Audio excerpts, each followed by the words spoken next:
सेसापानी बाजाराव श्री श्री लक्ष्मी फुजा फोरबो फालिदों।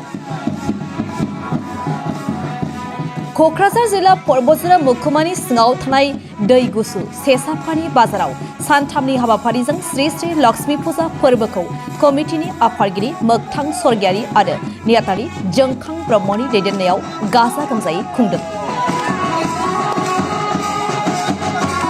हाबाफारि बायदि फुंनि समाव ब्रह्म धोरोमनि जयग होनाय आरो श्री श्री लक्ष्मी बिमाखौ बरायनानै मन्दिर सिङाव थिसननायजों लोगोसे बयबो गावबा गावनि गोसो बायदियै फुजा एबा आरज गाबनाया जागायो। समायना रमायना बर' हारिमुनि गाननाय जोमनायजों श्री श्री लक्ष्मी बिमाखौ थारैनो बर'नि आंगो बिमा होनना फोथायनायजों बर' समाजनि बायदि बायदि धोरोमनि सुबुंफ्राबो नुजाथि फैना सिबिनायखौ नुनो मोननाय जादों।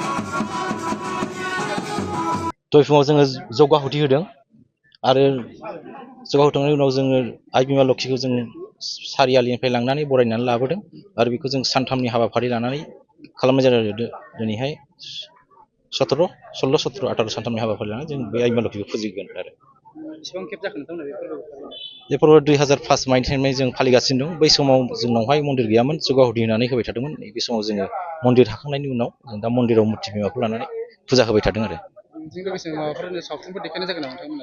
नंगौ, जों बे समाव सावथुन देखायनो लादों।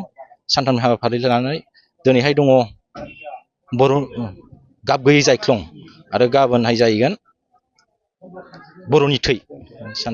बे साननैखौ लानानै दंथ'यो आरो थिखिनि बिथिंखौबो जों बारा खालामनाय जायो, 100 रां खालामनाय जादों आरो बे नंगौ, जों गासैबो रायजो राजा साफ्रोमखौबो आं बे चेनेलनि थ्रुयै खावलायहरदों जाहाथे जोंनि नैबे गाब गैयै जायख्लं फिल्म बेखौ जाहाथे बयबो ज' ज'यै फैलायनानै जाहाथे जोंनि दै गुसु बाजाराव नायफैयो, बेखौनो आं आंनि गोसो गोरबोनिफ्राय खावलायहरनाय जाबाय। गोजोन्थों।